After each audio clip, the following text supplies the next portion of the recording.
I would start with I've been working on the railroad, but that's just kind of shitty, right? Well, I can start off with a question. Like, have you ever actually been on a train? Yes. So what kind of train? A shitty one because I live on Long Island. That is partly a joke and that is partly not a joke. But you know what's not a joke, Greg? You're listening to PlayStation Power. And you know what, Greg? You are listening to PlayStation Power because you're listening to me talk. Right. And me and everybody else out there, so hello everybody. Right. I'm trying to think now, and I think this is one of my least amount of energy type of intros. I don't know. I don't know. I guess the thought of railroads and tycoons being mashed together on my PlayStation has drained me. I do not know. But yes, we are covering Railroad Tycoon 2 as per request of Greg. Yes, and I'm sorry, George. No, it's all right. It's all right. It's just all right. But yeah, Railroad Tycoon 2 is a sequel to Railroad Tycoon. No shit. It was released on Windows, North America, October 31st, 1998. EU saw it in 1998.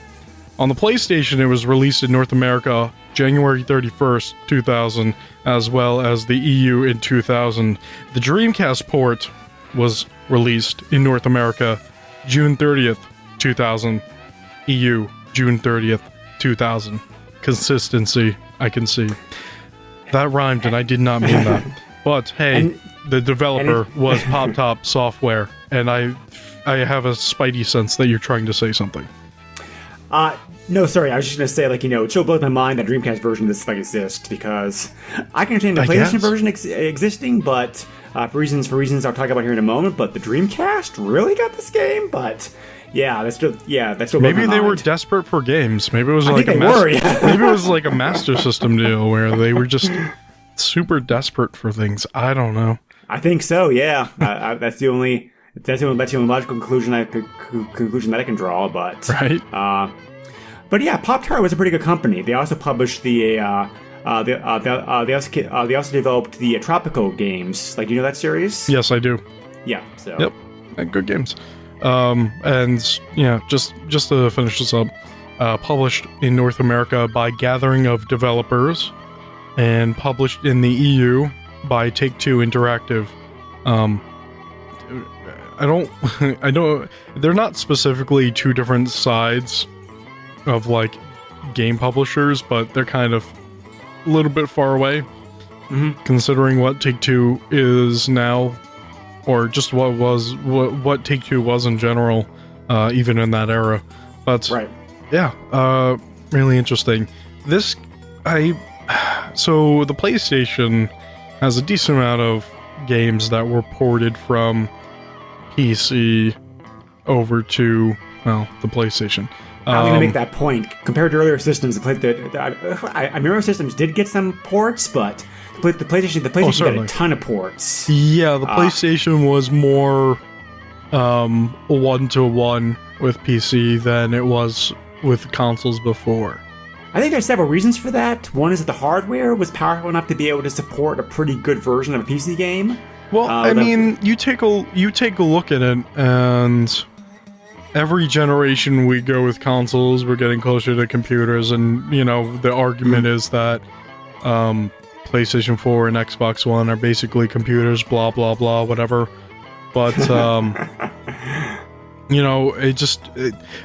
and I think we've had this conversation before. I don't know if it was on podcast, but I believe I told you that I think there is not going to really be a next console generation, or maybe the next one will be the last one, because these consoles are trying to do so much that PCs do. What's the point of getting a console when you can do even more on a PC? And you can still set it up in your living room or whatever if you want to sit in front of the TV on a couch and play with a controller or whatever. Yeah, it's really hard to predict what the next 5-10 years is going to happen. My guess is that you say that, but sometimes you see a trend, and when you see a trend, and the trend I see is that I see more and more people trying to figure out this PC stuff. I see more and more people trying to, sorry, I don't know what that was. It was like a hiccup in almost a burp and a yawn at the same time, and I don't know how that works, but yeah, I see more and more people trying to get some patience and put together some kind of computer or go to a service that puts them together, which I don't usually suggest in doing, but that's your choice. I kind of think a future console is probably going to be kind of it's kind of going to go along the lines like what Switch is. Like be a combination handheld slash TV. Honestly, I think I did talk about this on a podcast, but I said at some point that I don't think consoles are gonna do that. I think computers are gonna do that, where at some point your computer is gonna be your phone, and when you come home from work or whatever, you have a dock. And you put your phone in the dock, and the dock is like the rest of the processing power and everything, and it's going to be like something that's even smaller than half the size of a computer like mine, and it's going to have an amazing processing power, and it's just going to be something that sits on like your entertainment center or some bullshit like that, and that's going to be your computer, and it's going to be a powerful thing because cell phones are growing. And what a lot of people want is portability, and cell phones have that portability. I think Nintendo has the right idea there, and we're going to see a future where if we don't have implants, we're going to have something like a cell phone dock that, that's the rest of the computer there. But anyway, yeah, the PlayStation was really one of the first consoles to see a bunch of PC ports. Like you said, PC ports were not so uncommon, but they were uncommon enough, because consoles weren't as easy to work with. The PlayStation was one of the first consoles to make it easier to bring a game from PC over to the PlayStation. Plus the system was so popular, that too. So like. It was selling very well the whole world around. I mean, not just like in the U.S., but Europe and Japan as well. And you have more. You can use the universal system of for example, taking a PC game that may have originally relied upon very heavily a lot of text to be able to handle its game functions and turn it into icons and make it universal. So like anybody in the world can understand what's going on with it. Right. It wasn't the PlayStation, but Star Control 2, the 3DO port of that game, did a great job emphasizing that, because the original game was very heavy text based on the interface, and then for the 3DO version they just changed it all into icons. So I think it's I think the popularity of the PlayStation and its accessibility was another reason for that too. But right. Yeah, I think and it's really cool to see these things, including Railroad Tycoon 2, I guess, come over to the PlayStation. It created a bigger market exactly. for these companies. But the biggest problem, and this is still something that some developers have trouble with in the first place, even today, is the user interface.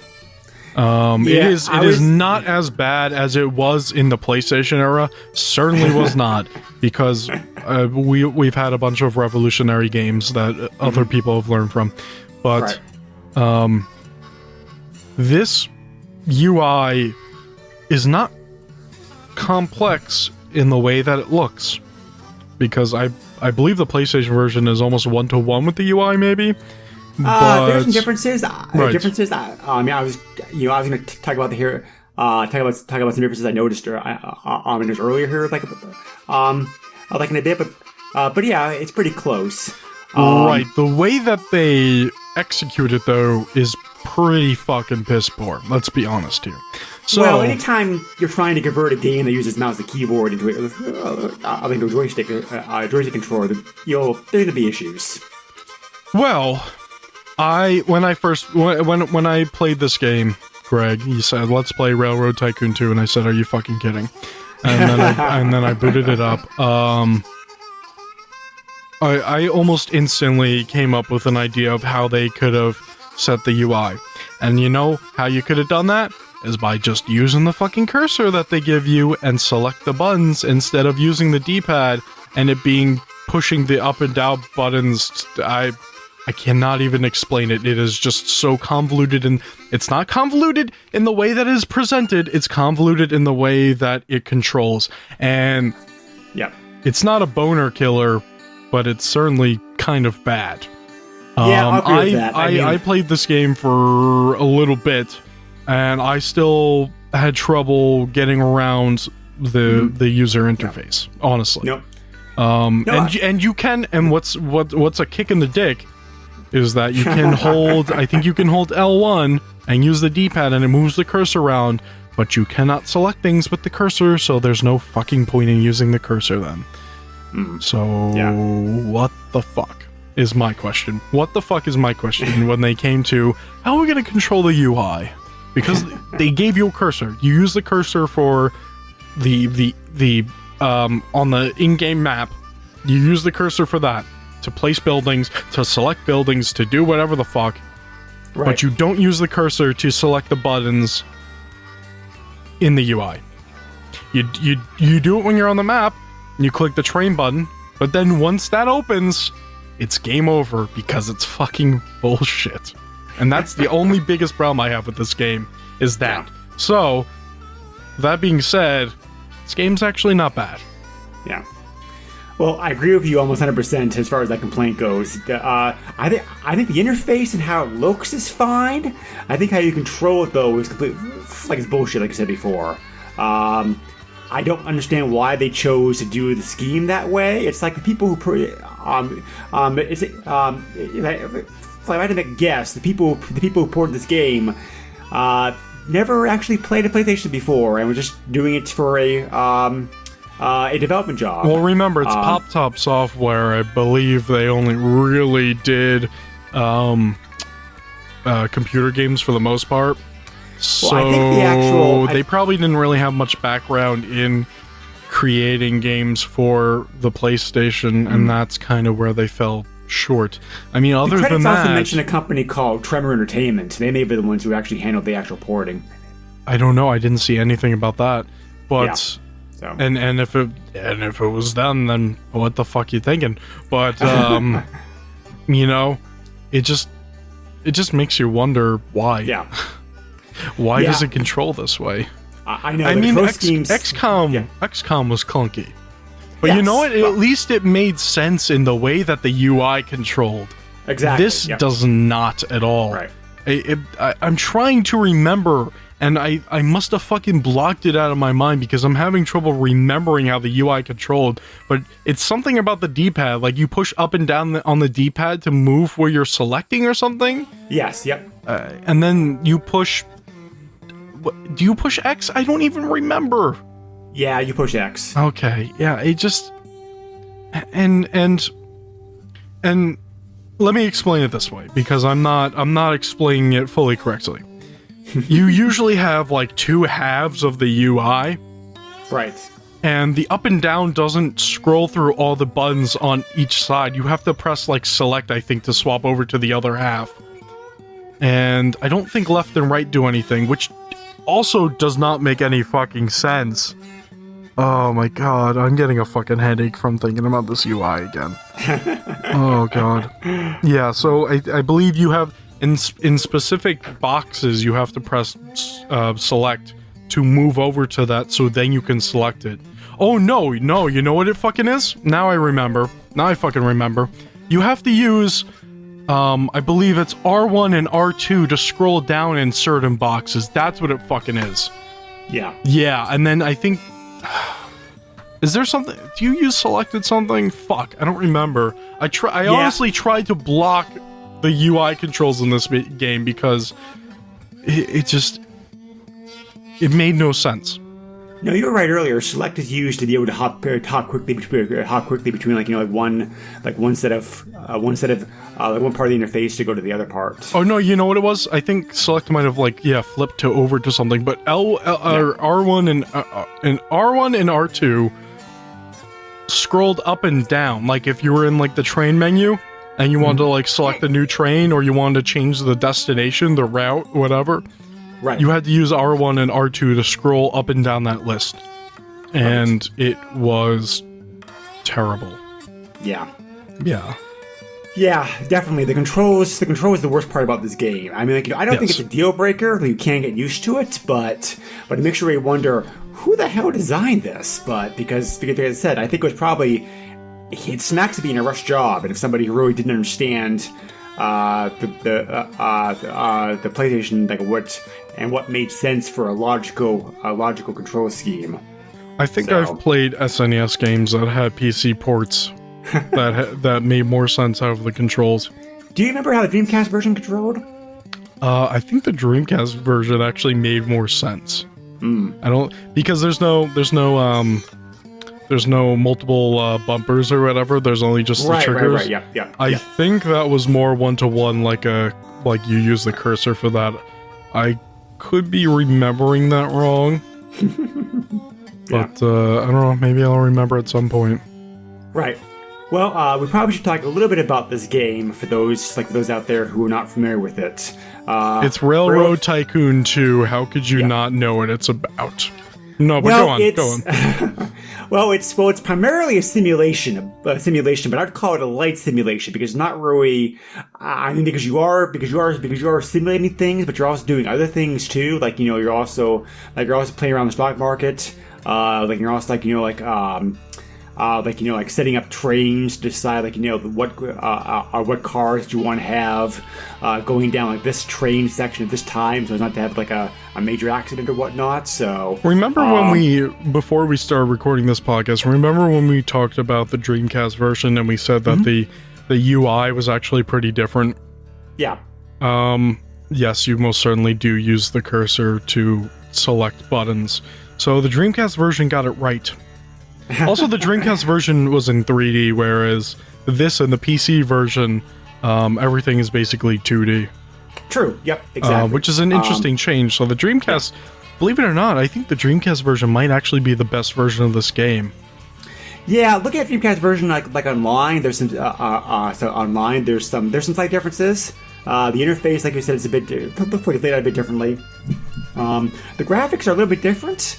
I think the landscape doesn't look any better, but the buildings, as you pointed out, they do look much better in the Dreamcast version because they kind of have a 3D feel to it.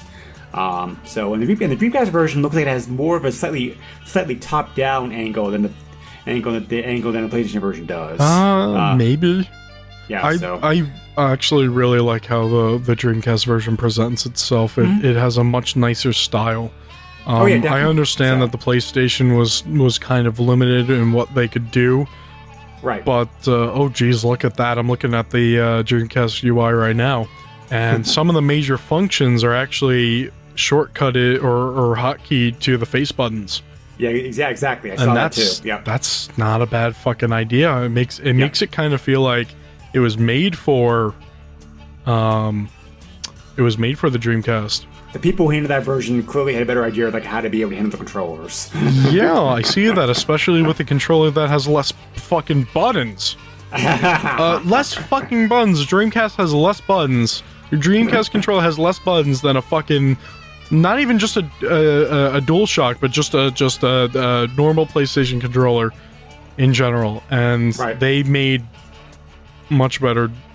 They made out much better with the controls in the Dreamcast version than the PlayStation version. That's enough about how the UI in the game controls. So I was curious to check out. Yeah, I was curious to check out this version of the game because I never played this version, but I'm a big fan of the original PC one. Because, I never played this version either. Yeah. I own the Dreamcast version, and I own the PC version. So. Yeah, I've always been a huge fan of Sid Meier's games, and as a kid, I played Railroad Tycoon a ton. On my you're like my old like 386 that I had at the time. I'm not surprised. But yeah, so when this game came out, I was in grad school when this game came out, and I still found time to play it because because this game really just an improved version of Railroad Tycoon. And just like you know, I played a lot of it. There are some differences between this version and the PlayStation version to be expected. Some of them I like, some of them I don't. For example, the PlayStation version has a very nice intro. It's kind of funny looking graphics by today's standards, but 20 years ago, the 3D models and whatnot they used for it, would have been very nice. Oh God. Yeah, my favorite part is when they cut away from their faces because they didn't want to do any lip syncing. Right. Yeah, that was definitely a sign of the times. Oh shit, 3D fucking pre-rendered cutscenes, and also they don't show the people actually talking. Exactly. Right. That's definitely a sign of the times there. It's like, fuck, kind of miss those times, but I kind of don't. Yeah. So the main menu's laid out. The main menu's laid out a bit differently. Compared to the PC version, this version actually has a tutorial mission in it because they point out right there on the main screen. Some people just want to play the game like I reading the manual first. So what's even cool about that is you don't even have to play the tutorial mission because you can turn tutorials on anytime. Exactly. Which is interesting, but also makes me think, why do you need a tutorial level if you're just going to include tutorials anywhere anyway? Well, the tutorial level was designed to actually teach you the basics of the game, whereas the tooltips directly carried over like the PC version of the game. Okay, yeah, you're kind of right. It does definitely set you up as being a beginner, and it's like, oh, here, set up a train for this town, and then like 2 miles away this town, or right. Whatever.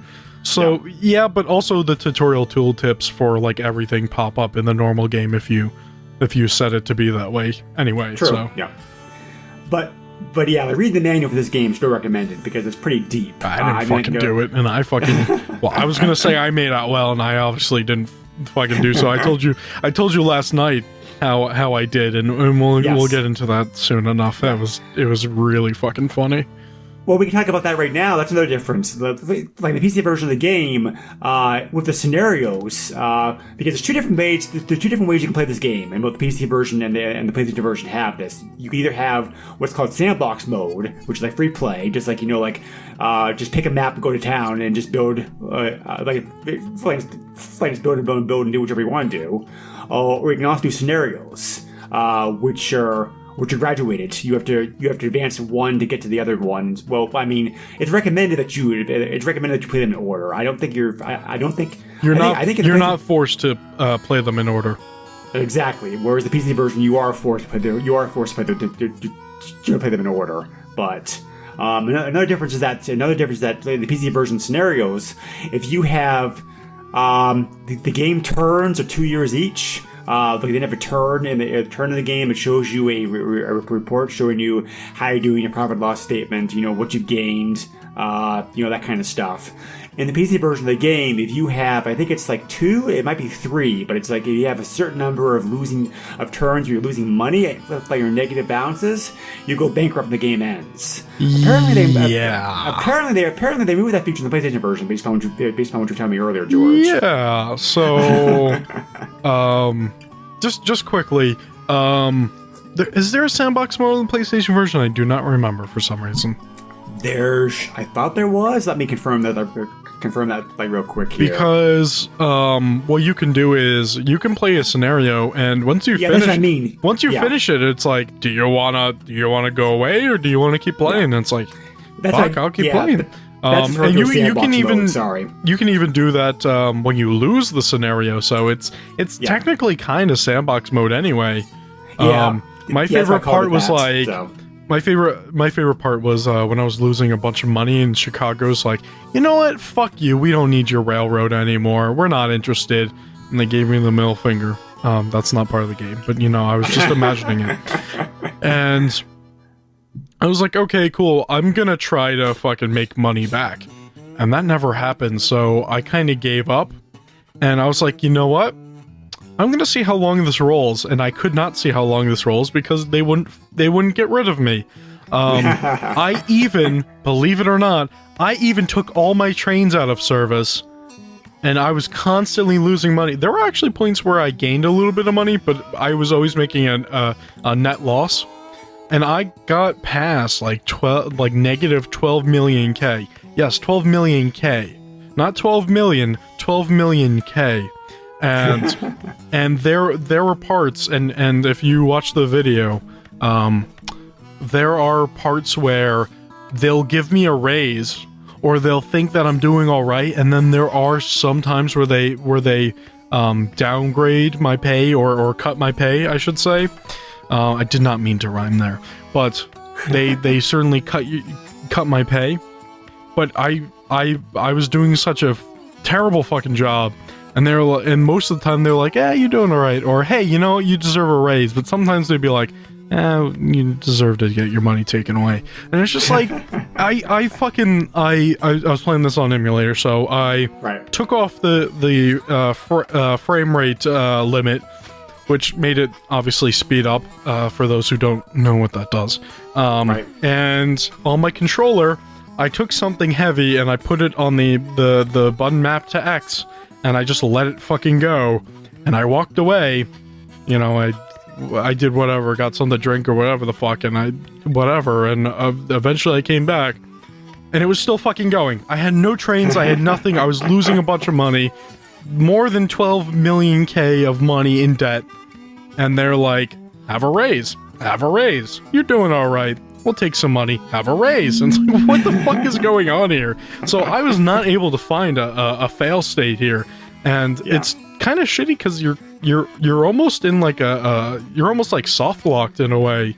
You had to like reset the game or whatever, but well, I guess you could just quit, but you're almost in a soft lock state there, and it's kind of shitty.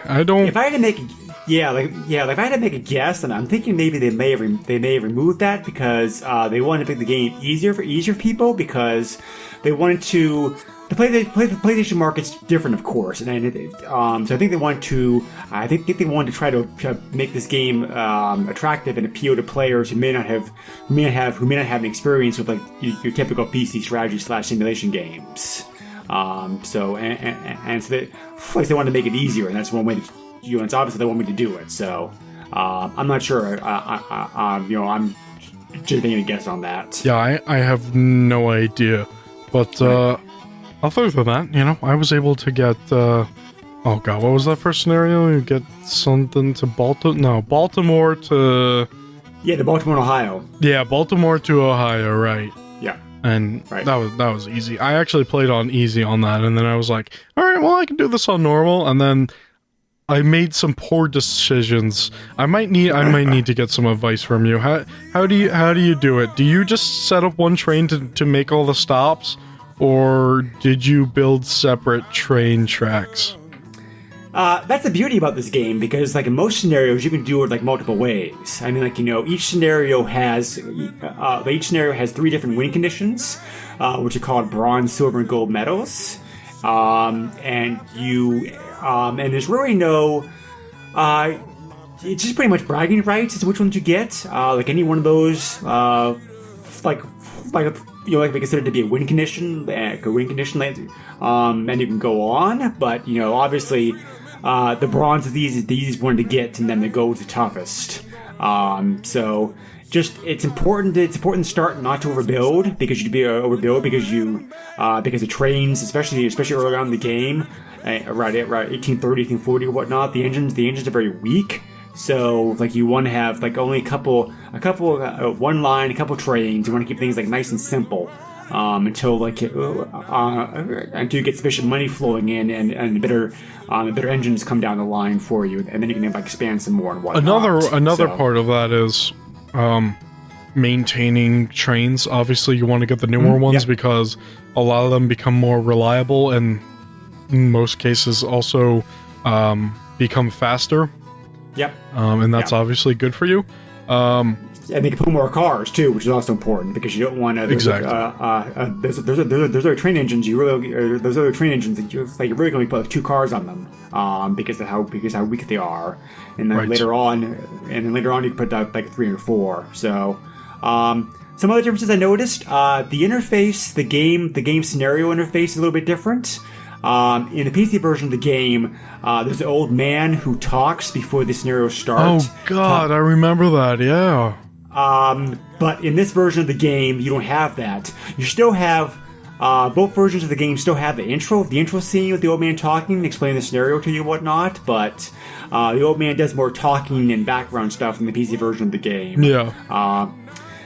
This also only has the first set of scenarios. Later on the PC version, they released a second pack of scenarios, which was available as an expansion pack. Oh wow! Which was called the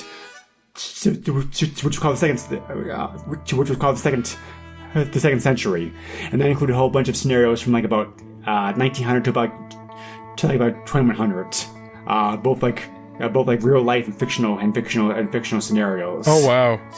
So. And there's load time in this version of the game, so it's a bit slow in places.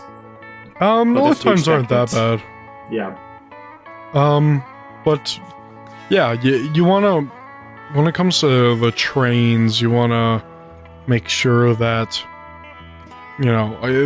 first things first, you get the best one out there, obviously. Yeah. And then you wait a while because actually trains come in really quickly. You don't want to buy one right away just because a new one came out.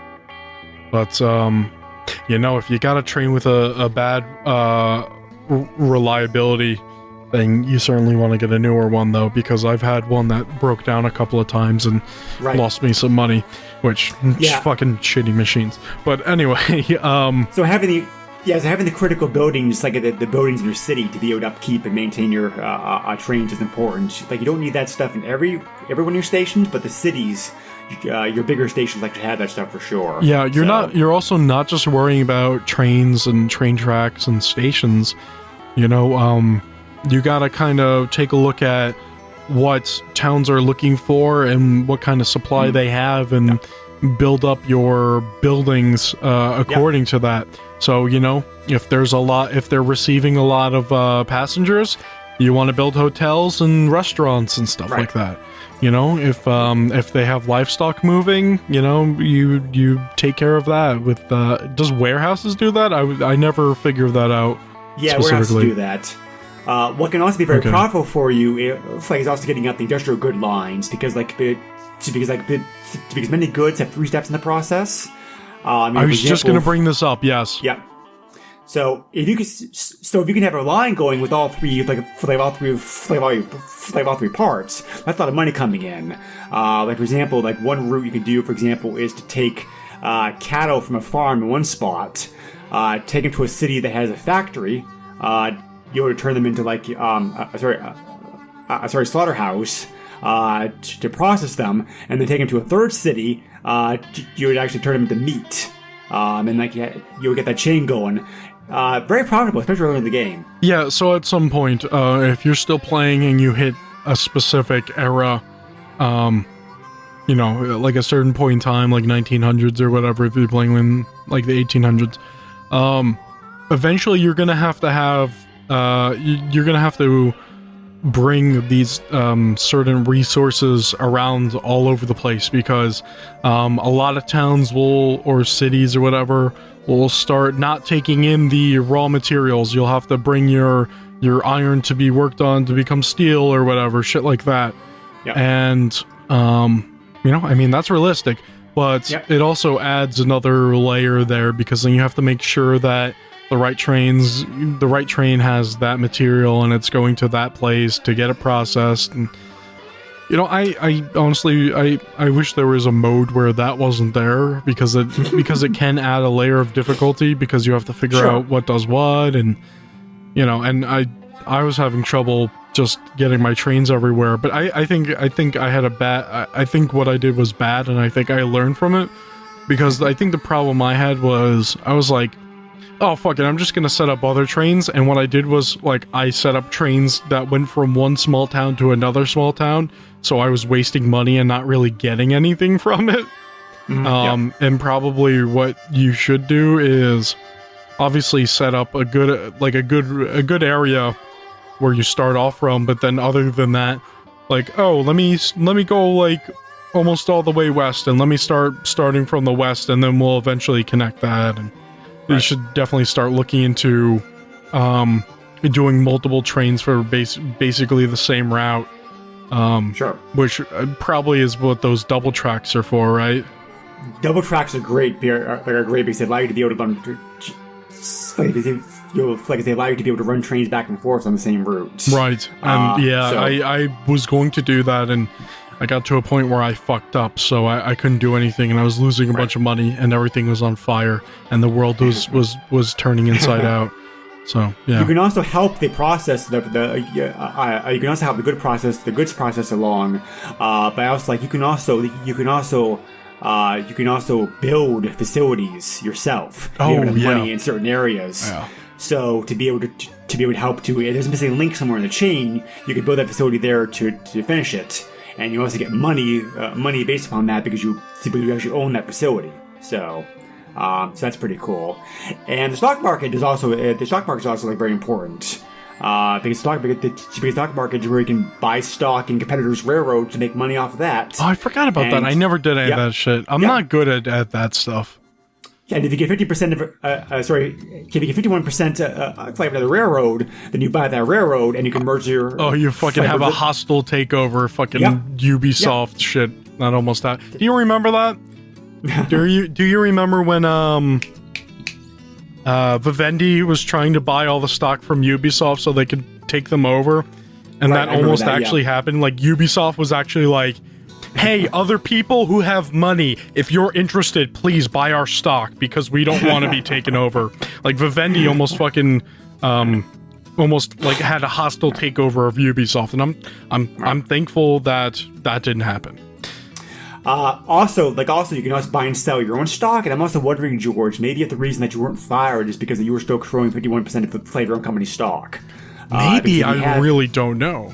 Because if you have that much stock, you can't be forced out because you yourself still own the majority of your company's stock. But if you sell half your company's stock away, then the shareholders can force you out. If you do bad enough. Right. So that may also be what happened in your case. Maybe I don't know. You can also and you can also issue. You can also issue bonds to raise money if you need to. Also, James bonds. And pay attention. To the economy. The economy is also important because the economy will go through like boom bust times. And if you can, one time is that you buy all your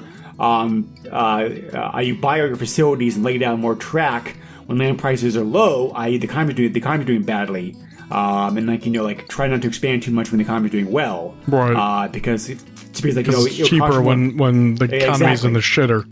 Exactly. At least it was like that. This game is based off realism. It's based off real life. The actual conditions, what actually happens, are different, of course. And like the cities, there's a random factor to the cities in this game as well. Also, like for example, one city, New York, may be huge, and the next game, New York may be tiny. So there's also kind of a realism factor like involved there with the kind of the randomness, like what happens and whatnot. So it's pretty. So, I mean, it's not a heavy simulation game, but there is more going on here under the surface than initially meets the eye. Oh, certainly, yeah. It's not just you're placing tracks and you're playing with your choo-choo trains. There's it's kind of strategy there too. Fucking taking over other railroad companies by buying their stocks and shit like that. That's great. Yep. So the graphics were changed a little bit to accommodate PlayStation. I don't think that honestly, I don't think the graphics look as good in the PlayStation version. I think they're fitting. They're obviously not the best. Mm-hmm. Sure, but they definitely look sharper. they definitely look sharper, like more defined, like a computer than they are here. Oh, of course. That's how it's going to be. Yeah. I don't know what the computer version, I don't know what resolution it ran in, but I'm sure it's like higher than what the PlayStation's resolution is. So it wasn't really a great resolution because you have to remember this game came out 20 years ago. I think it was like maybe like I think the best you could do was like 640 by 480. So I mean we're not talking super high resolution. It's just like, you know, that it actually, the game on the computer was a very handsome looking 2D game. Like, you know, the trains really detailed to them. The trees look nice. The river, the rivers flowed. There was like, you could see the water moving down them, that kind of stuff. So, well, I mean, you say that the resolution wasn't high, but remember what consoles were like back then. A lot of consoles of this time were putting out 480i or maybe even 240p. The PlayStation was outputting resolutions at 480i. If you don't know what 480i means, basically cut that in half when it's an I, because it means it's interlaced. Just because the resolution's bigger, if it's got that I, doesn't mean shit, because interlaced is garbage. And I'm glad I'm glad we don't have to deal with interlaced anymore for the most part. Yeah. But yeah, I is interlaced, P is progressive, progressive is what you want. A lot of these consoles didn't do that. They would tout these kinds of resolutions, although they are that resolution, but they technically aren't, because they're refreshing half of the image, like one frame, or in the next one is the next half. It's a lot of bullshit. Look it up if you're interested. But yeah, technically is not as high res as the computer version. Yeah, there is a video online of somebody playing this game on a PS3 or PS3 like 720p. It looks like a little bit better. Well, yeah, because that's emulation. Yeah. So, but yeah, despite that graphic limitation, the game still looks pretty good. I thought. I mean, you know, that's fine. There's definitely like there's a very pleasing feel, I think, like when things get going, like watching your trains go about their business, like, you know, checking down the lines, smoke going out of the engines, watching them, like, you know, speed up as they get in straight areas and slow down, slow down like they get into curves. Yeah.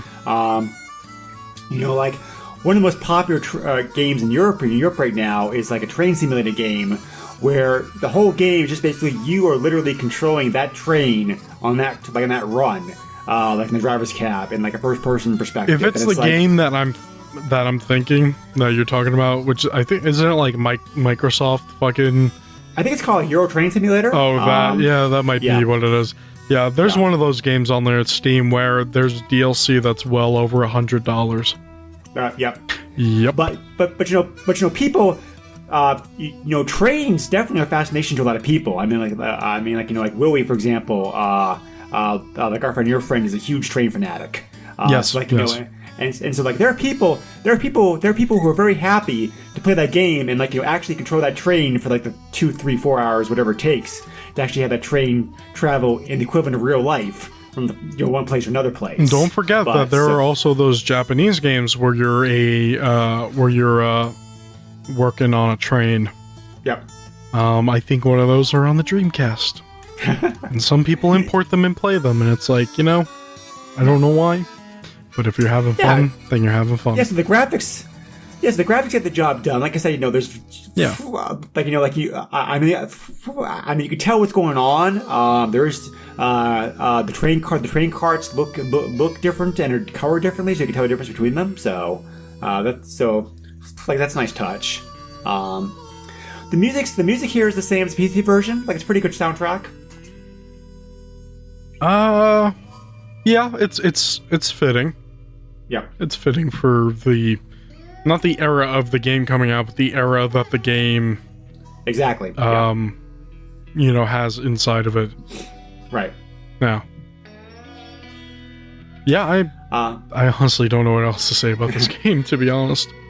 There's also actually like a proper ending to this game too, like, as well as the intro. Oh, really? What's the ending? Yeah.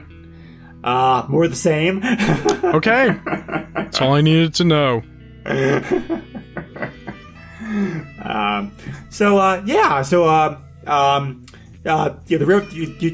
Railroad Tycoon series was very popular.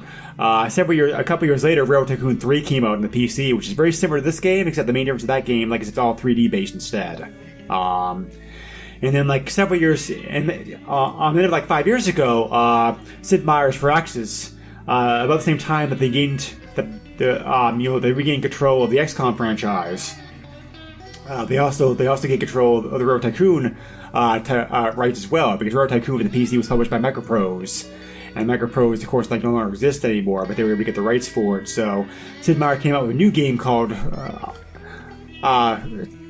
we call Sid Meier's Railroad, which is kind of like a cross between this game and like some other railroad games that are out there like right now, and it's fine. Greg. But, like railroad, yeah. So. Railroad Tycoon 2 Platinum and Railroad Tycoon 3 bundled together on GOG is $10.89. Oh, that's a pretty good price. Yeah, for 2 games. Yeah. Yep, they're also on Steam too, so I'm not sure the price differs over there, but separately,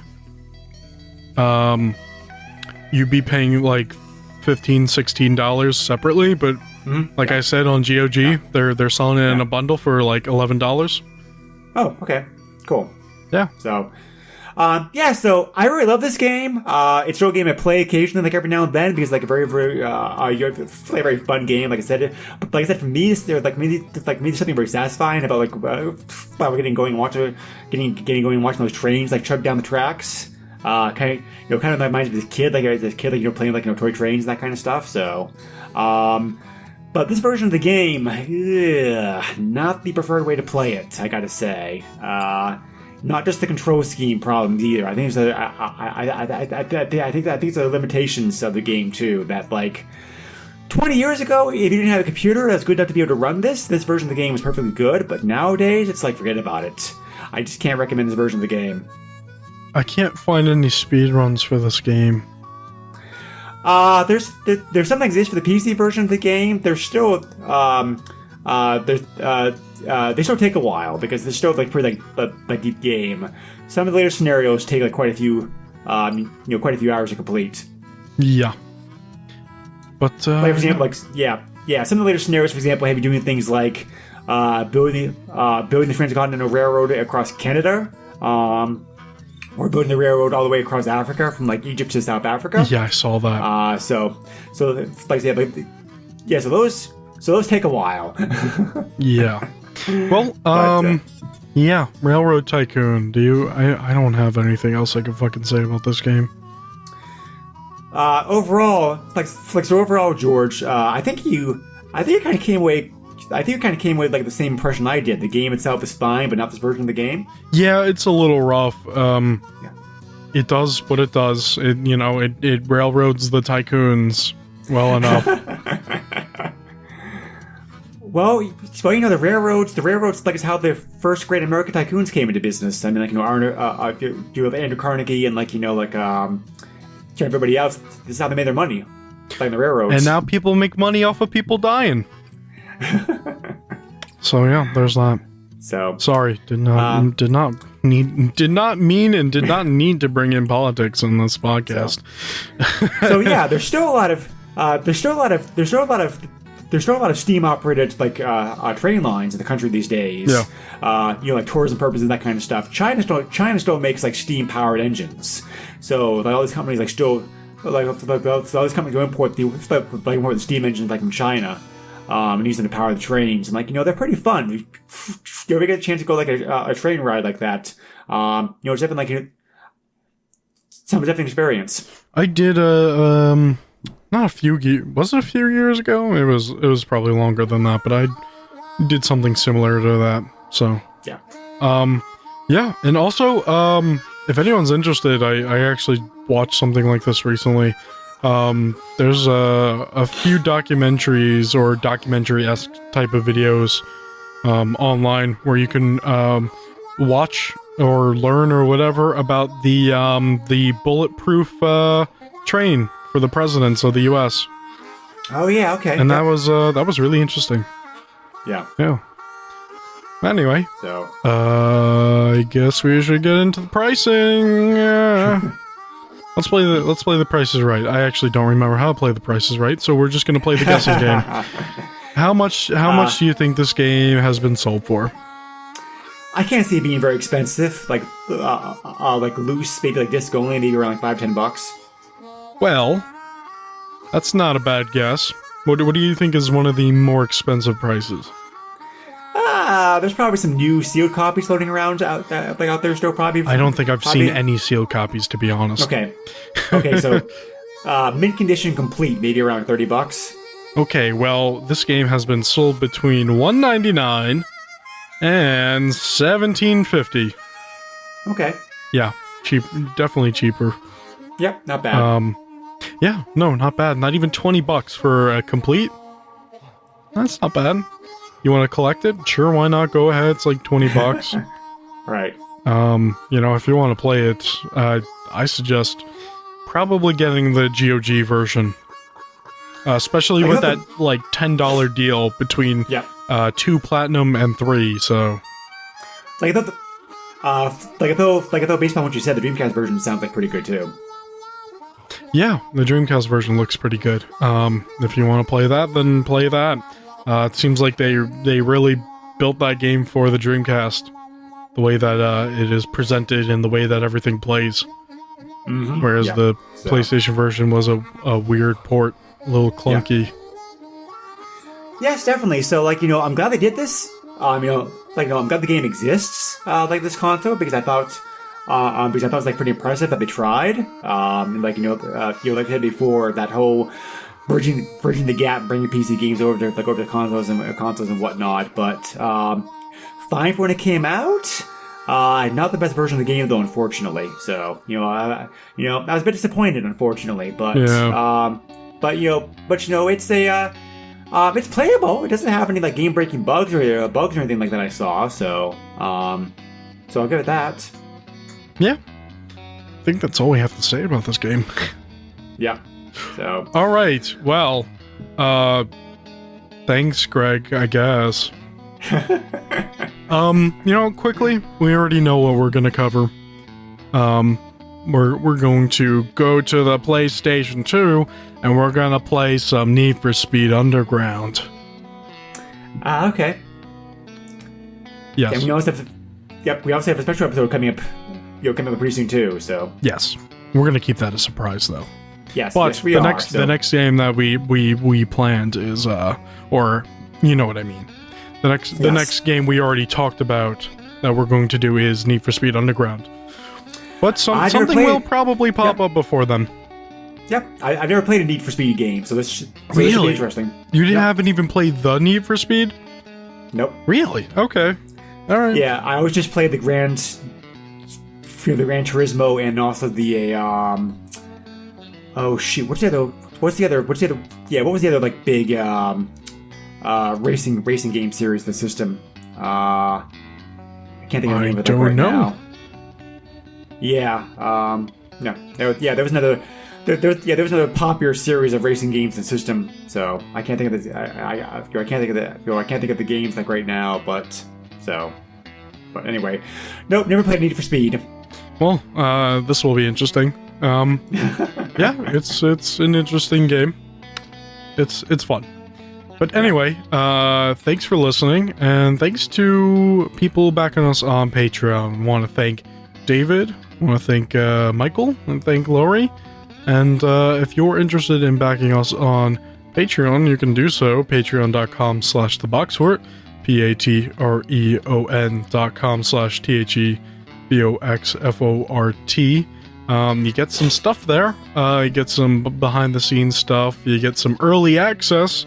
You can listen to the podcast earlier than when I usually put it out. Hint, hint. I don't know what kind of hint that is, but whatever.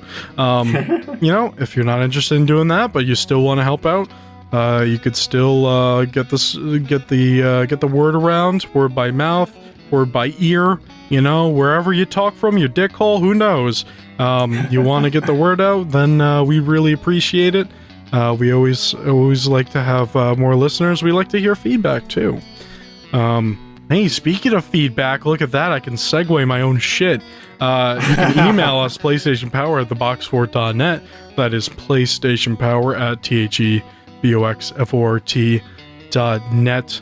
I want to thank New Yokohama, the Discord user on our server who created our new podcast art. Thank you so much. We were also talking about getting some overlay stuff for the videos as well. Don't know what the progress is on that yet, but I can't wait to see that stuff. Let's see, we have a Facebook group. Just look up PlayStation Power. You can also contact us there. You can also find me on Twitter. That's at Mr. Chief. That is at MISTURCHEEF. I did bring up Discord. My mind is discombobulated. This is going terribly. But if you want to get on that Discord server, in the description we do have a code or a link that you can use, and you can get on our server and talk to us, and we can, I don't know, talk about games, and we could talk about bad games, and we could talk about good games, or we could just talk about puppies. Anyway, podcasts. We know you listen to podcasts because you're listening to this one, so why not listen to other podcasts, such as the SNES podcast? Greg and I cover, you guessed it, Super Nintendo games. I also do Master System Masterpieces, where we cover Master System games, and you know what? Greg came on to talk about Ninja Gaiden. Yes. Yes. It was interesting. Greg, where can we find you? Well, we have a Facebook page. So we always appreciate, questions, comments, on there, etc. Or you could also email me directly if you want to at the SNESpodcast@yahoo.com, which I use for all the podcasts also to make life easier. And also check us out on iTunes. If the reviews in there, always appreciate it. Oh yeah, super appreciated. And with that, choo choo, motherfucker.